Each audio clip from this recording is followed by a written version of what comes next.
All right, we're going to be taking a look at manifest destiny.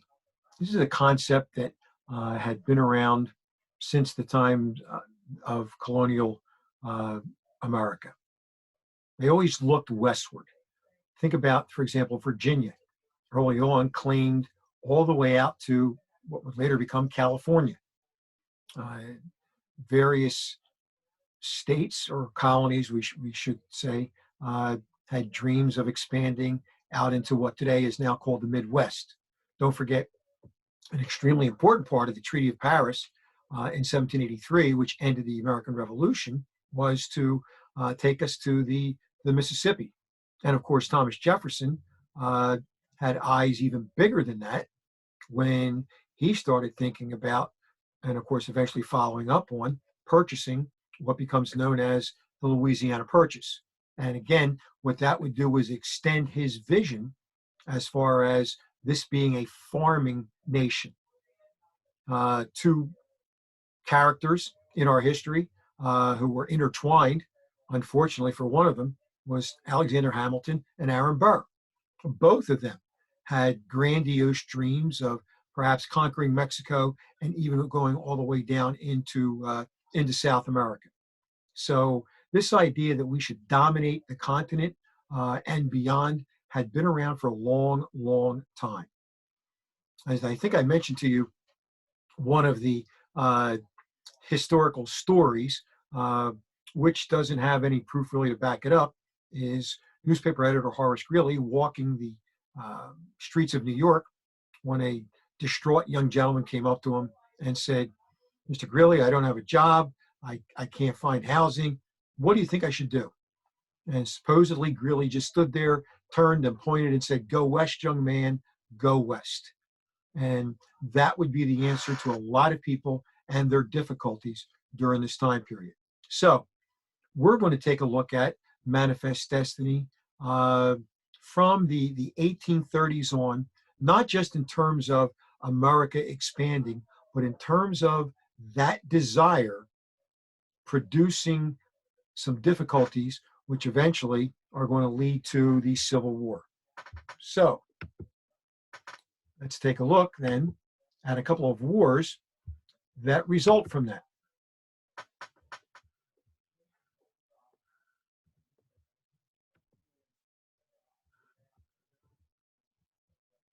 We're going to begin with something known as the Mexican-American War.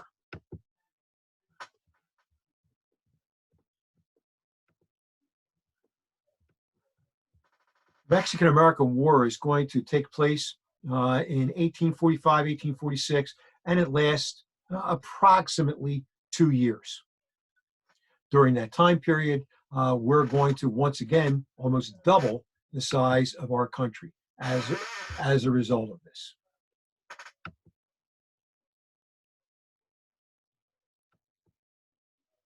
Let's take a look.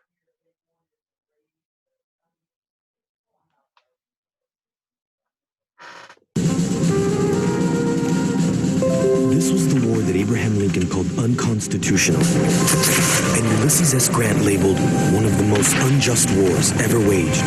But the president who waged it, James Polk, believed the U.S. had ample cause.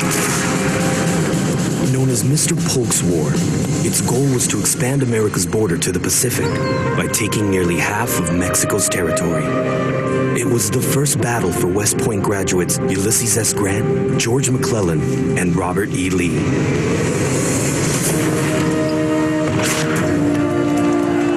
But ultimately, it was a clash of politicians and of soldiers that dramatically changed the fortunes of two neighboring countries.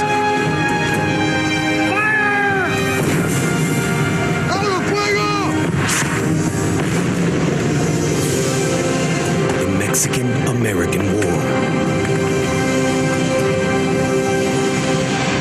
Hello, I'm Oscar de la Hoya.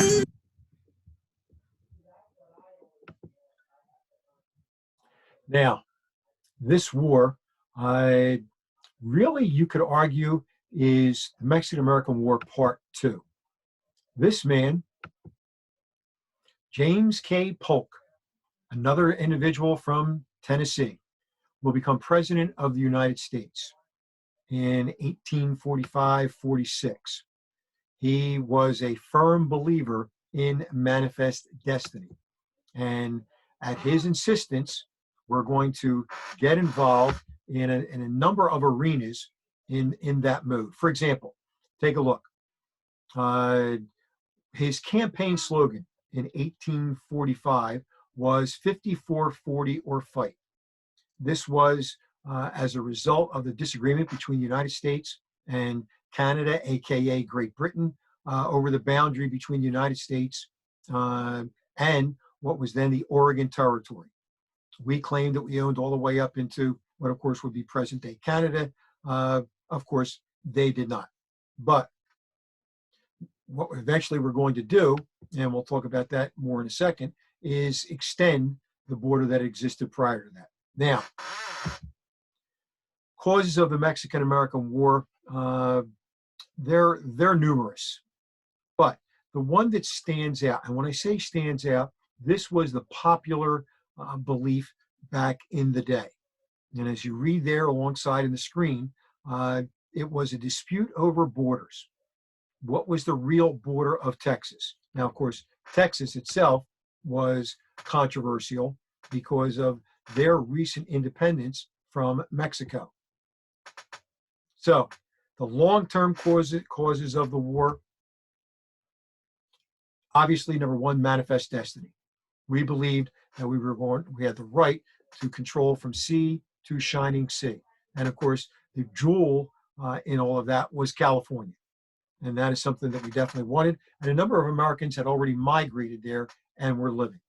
The immediate cause, those which happened at that particular time, all right, Texas gained statehood in 1845. Now, we'll talk more about that in a second, but she had been independent for some 10 years, previously being controlled by Mexico, and how that all happened, we'll get to in a minute. Mexico received a gentleman by the name of James Slidell. Slidell was an ambassador sent down by Polk to buy California.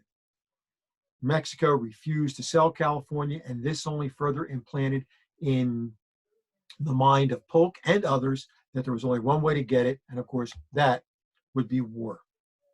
The border dispute, which I previously mentioned, okay, and the effects of this war, well, we're going to receive a territory that will become known as the Mexican Cession. And that Mexican Cession was going to complicate matters between North and South. And of course, again, slavery being at the heart of it. The controversy over whether to admit Texas furthered the split between free and slave states in the United States Congress. Also, inevitably, the question of war with Mexico was raised. Will we go to war over Texas? Gentlemen, Mexico has warned that the mere fact of annexation will be regarded by her as a declaration of war without any further formality. In 1844, the election of President Polk was a resounding popular endorsement of westward expansion. It opened the way for the annexation of Texas. Say what you will, the United States has a manifest destiny to expand all the way to the Pacific Ocean. Texas must become a part of the United States, slavery and Mexico notwithstanding.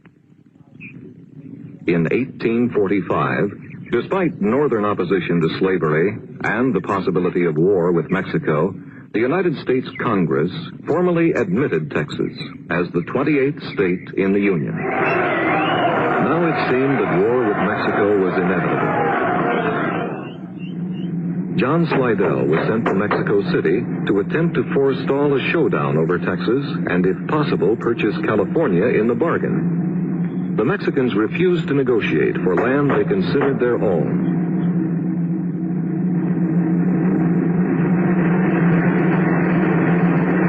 In 1846, United States troops occupied the disputed lands along the Rio Grande. Mexican troops took up the challenge of the American occupation of the Rio Grande. In April 1846, the Mexican War began. Now, while that was going on, of course, we had the difficulty with the disputed territory. Now, you take a look at it, and obviously we all know that this is the current border between the United States and Canada, right? Polk realized he could not fight a war on two fronts.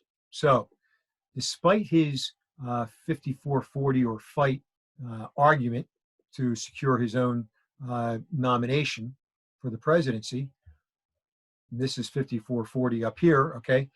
He's going to sign a treaty with Great Britain, which of course just extends the 49th parallel. And again, despite his campaign slogan, he puts us into a situation in which we no longer have to fight a two-front war. Now, in the meantime, now we're going to skip through Oregon here, okay? The President of the United States, the outgoing President of the United States, was John Tyler. And Tyler, as you see there, pushed through a resolution before Polk actually took office, annexing Texas. Now, with that, Mexico broke diplomatic relations with the United States. Now, keep in mind that Texas had been part of Mexico for a long, long time. And only as a result of a revolution in Texas did she gain her independence from Mexico. And then, well, then she wanted to become part of the United States immediately. And that did not happen. The reason being, again, slavery. Now, when it looks as if war is going to take place, Congressman David Wilmot, as you see there from Pennsylvania, and a Quaker, Wilmot offers what becomes known as the Wilmot Proviso, which means addition to. And this was what was going to be in addition to the declaration of war, that we do not go to war for territory, we only go to war again to secure the borders of Texas. But we also, if we get any territory, neither slavery nor involuntary servitude shall ever exist in any part of said territory. This was going to muddy the waters and would be there through the entire war and after. The Wilmot Proviso. It does not get passed, but it further hardens the divide between North and South. He was not in favor of freeing the slaves necessarily. He was definitely not in favor of equality if they should gain independence, or independence from slavery, that is, right? What he did not want, as you see there on the screen, was Pennsylvanians that would have to compete with cheap slave labor in order to get jobs. So jobs was foremost in his mind as we went through this. Now, when the war starts, that man right there, Henry David Thoreau, some of you may have read in high school on Walden's Pond, or you may have talked about the transcendentalists. These individuals were people who believed that there was a higher truth, and that truth could be found in nature. Thoreau lived in a small cabin on a Walden's Pond, which was, it's a heck of a lot bigger than a pond, trust me. But he was going to popularize civil disobedience. That would be his essay that would be published all over the country on civil disobedience. He refused to pay his taxes and do a couple of other things to show his unhappiness with the war, a war that many people believed was a bully trying to push around a smaller nation. The problem is the smaller nation really was us. And again, we'll talk about that in a bit. One of the ironies is this essay on civil disobedience will become almost like the Bible for a gentleman in India by the name of Mahatma Gandhi. Gandhi, of course, and his civil disobedience campaign would bring about the independence of India from Great Britain. Now, it continues full circle when Dr. Martin Luther King gets involved in the civil rights movement and adopts civil disobedience as their major tactic. He draws his inspiration from Gandhi, who, of course, got it from Thoreau, again, another American. So it goes full circle. Now, this man, I tell you, I don't get no respect at all. Old Rough and Ready, gentleman by the name of Zachary Taylor. Taylor, a Virginian. Taylor, as you can see, doesn't look quite the part of an American general, but troops loved him. They called him, as you see there on the screen, Old Rough and Ready. Taylor is told to go down to the disputed territory in Texas and occupy it. Now, this is like waving the red flag in front of the proverbial bull, all right? In this case, the Mexican bull. And, well, shots will be fired. When those shots are fired, Polk is then going to ask Congress for a declaration of war claiming that we were attacked.